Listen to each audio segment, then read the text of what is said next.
Got it number 1, it asks you for the factored form. As always, we see if we can find a GCF, which we can, which is x. And let's write what we'll have left. X squared minus x minus 12. And then we look at our new trinomial and we see if we can factor that. Bring down the x, and yes, we can factor this trinomial. X and x, 4 and 3. We need a minus 1 in the middle. It's going to give me a minus 4 and a plus 3.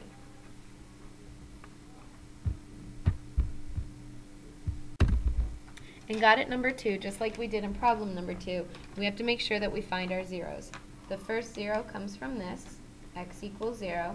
The second 0 comes from this parenthesis, take the 3 over, x equals 3. And the third 0 comes from this parenthesis, take the 5 over, x equals negative 5. What you need to do now is make your xy chart least to greatest. So my smallest 0 is negative 5. So I'm going to go a little bit lower than that. I'm going to go negative 6 and then negative 5. And my biggest x is 3, so I'm going to count all the way up to 3, and then I'm going to do an extra at 4. Negative 4, negative 3, negative 2, negative 1, 0, 1, 2, 3, and then I'm going to go down to a 4. Put a star by the ones that should be a 0, and if you're not sure which one should be a 0, just look up here at the work that you did. Plug in your XY chart and get out the corresponding Y values. Okay, you can see that I've taken a moment to pause the video and I have plugged in all of my X's and I have got out the corresponding Y's. Now you need to be very capable of plugging in X's and getting out Y's. I just skipped that portion of the video, so if you need to either A, write it down, or B, check your answers, pause the video and do so. The next thing we're going to do is we're going to graph these.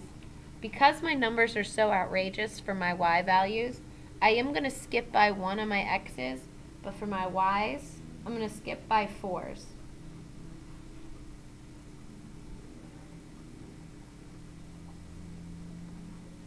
Okay? So that'll help, and that's only on the Y-axis if that's going to happen. I'm going to skip by 4s. Alright, I'm probably even going to avoid graphing this negative 6 because, again, it's so outrageous it would be way down on my paper. So go ahead, after you get your XY chart finished, plot your points. As you can see, when you do graph, remember that I skipped by 4s on the Y-axis. If you want to label that again, it might be a good idea. Okay, this is the shape. Now something to make mention of is because if we multiplied all these together, you see how you have 1, 2, 3 X's? That means that this thing is a cubic.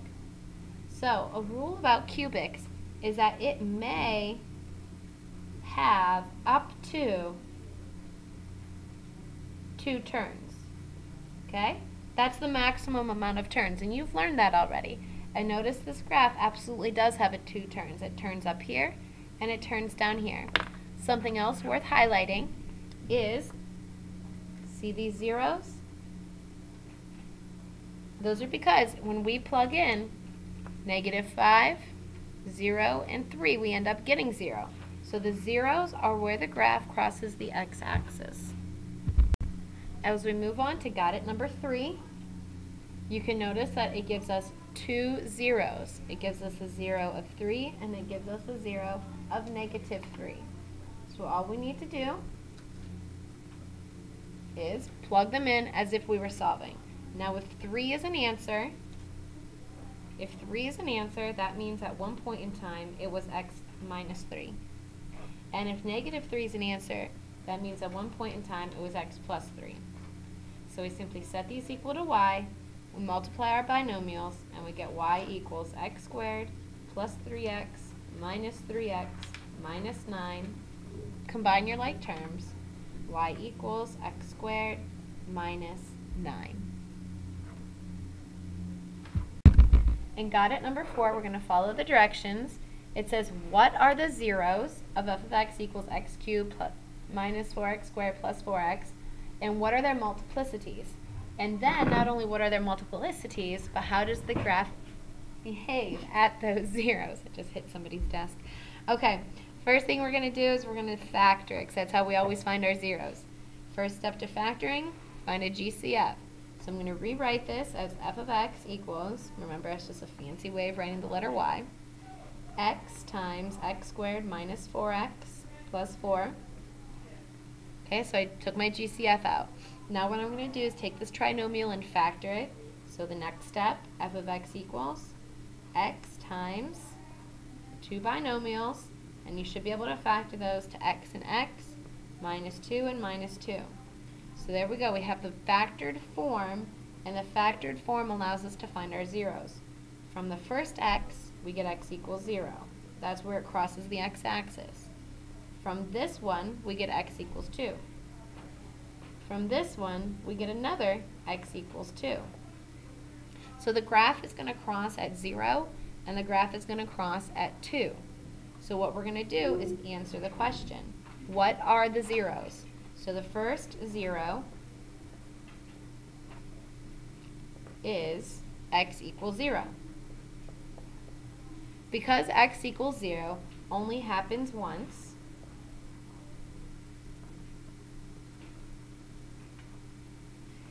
and then we're going to answer this next part. How does the graph behave? Once is like an x to the first power. So an x to the first power is a straight line. So we're going to say the graph is linear at that area. The second 0 that we got is x equals 2. Now x equals 2 happened twice.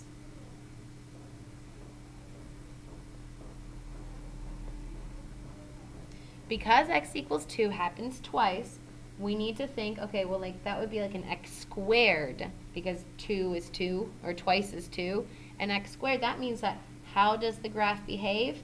Well, a squared is a parabola, so it behaves like a quadratic. A lot of thinking going on there.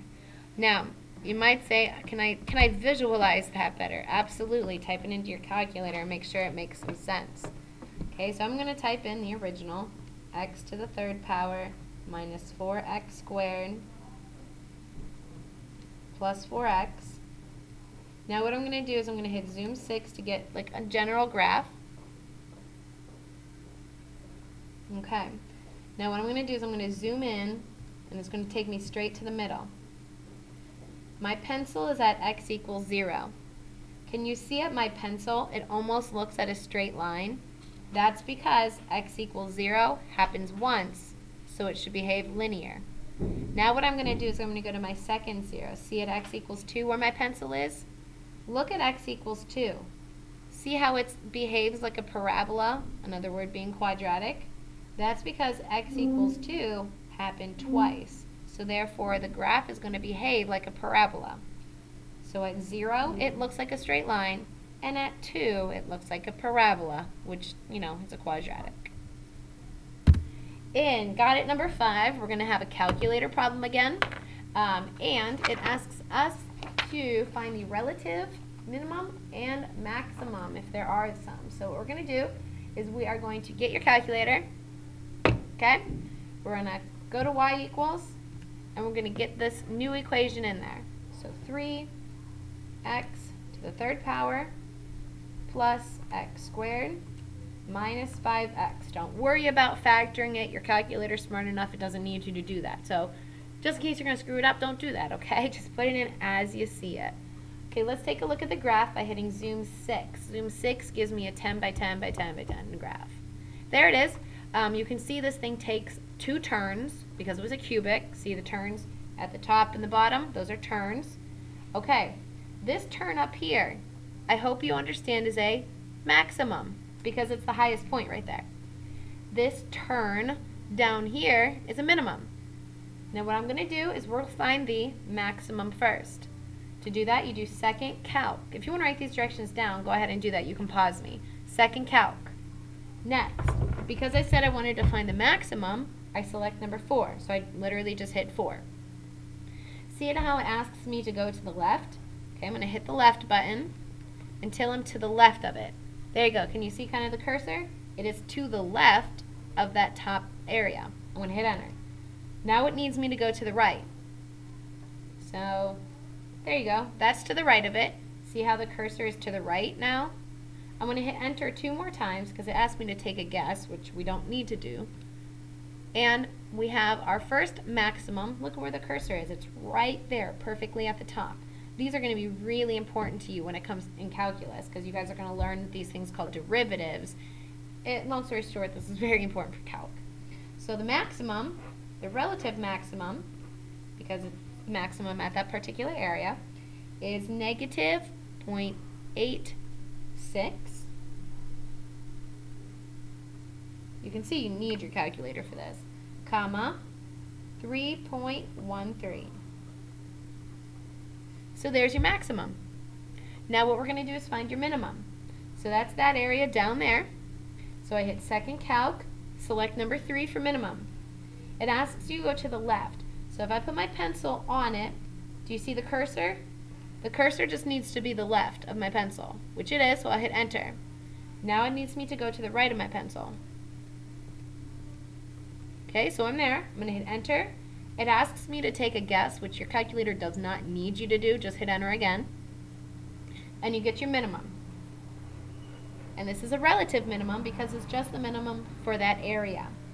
So you get 0.64, comma, negative 2.00.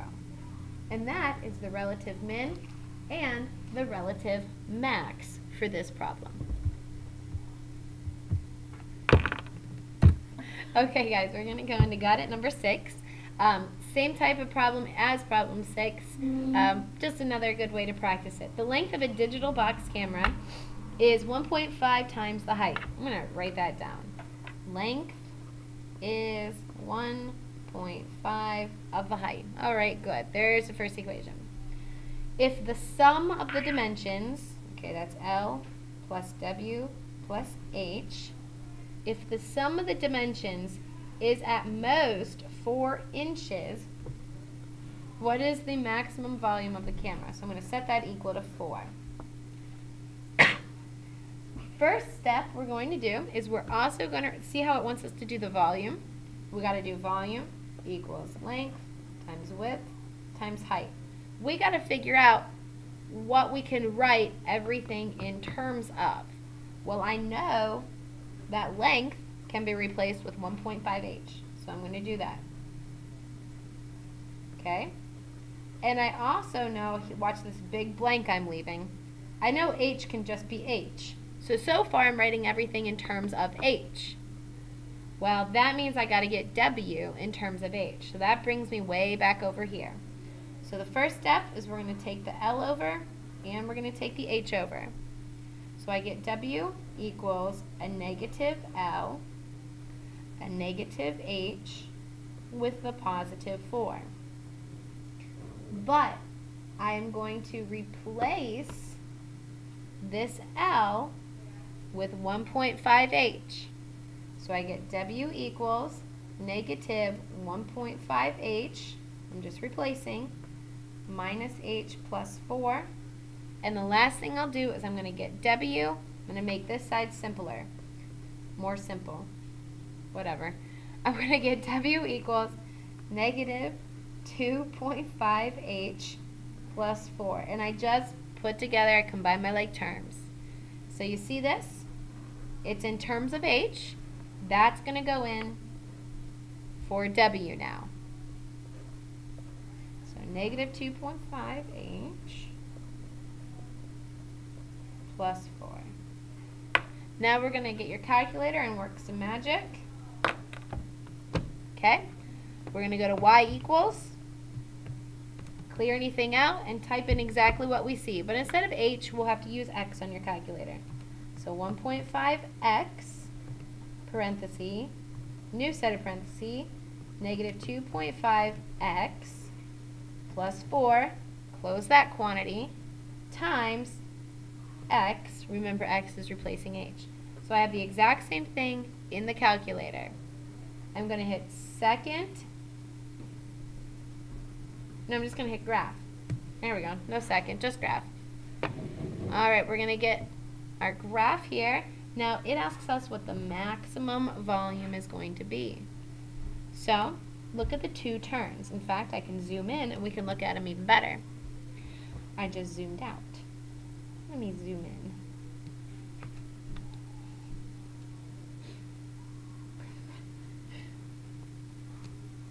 Alright, here we go. Zoom in. There we go. You can see the two turns it takes. There's a turn right here, and there's a turn up here. I want the maximum, so I want this turn right here where my pencil is. So I do second, calc. Since it wants me to maximize the volume, I'm going to go to number 4. It asks me, okay, so I'm going to put my pencil there. It wants me to go to the left. Okay, so can you see how the cursor is to the left of my pencil? Hit enter. Now it wants me to go to the right. See how the cursor is to the right of my pencil? Hit enter. Your calculator will take the guess for you. And you have your maximum value occurring at 1.07. So here's what we're going to write. Max is H equals 1.07. All right. So I should probably write the maximum volume is H equals 1.07. This is in inches. Now all we have to do is go back and figure out what the heck our length is going to be and what our width is going to be. Our length is, look at my finger over here, 1.5 times what we got. So 1.5 times 1.07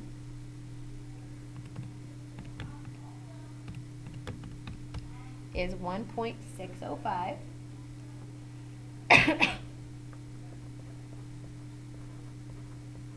And that's in inches. And our width is down here, negative 2.5 times what we got, 1.07 plus 4. So negative 2.5 times 1.07 plus the 4. And we get 1.325 inches for the width. And let's make sure that we answered the question. It says, what is the maximum volume? Well, we got really close to answering the question. We found out the maximum dimensions. To find the volume, you multiply all those together.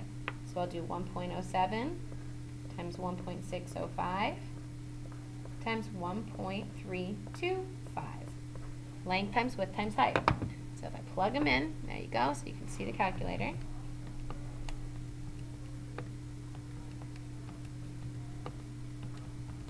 I get 2.28 for my maximum value. And remember, this is approximate because we've been rounding this whole time, and that's cubic inches. Now you might say, was there an easier way to do that since they didn't really want the dimensions of the height, the length, and the width? Was there an easier way? Yeah, I just didn't show it to you. Okay? The easier way would be when we did our maximum thing on our calculator. Look right here. See? It found it right away. It said y equals 2.28. So maximum volume, you could have done differently. You could have just used your calculator and found it right away. Or you could have found individuals, multiplied them together. Either way, you'll get 2.28.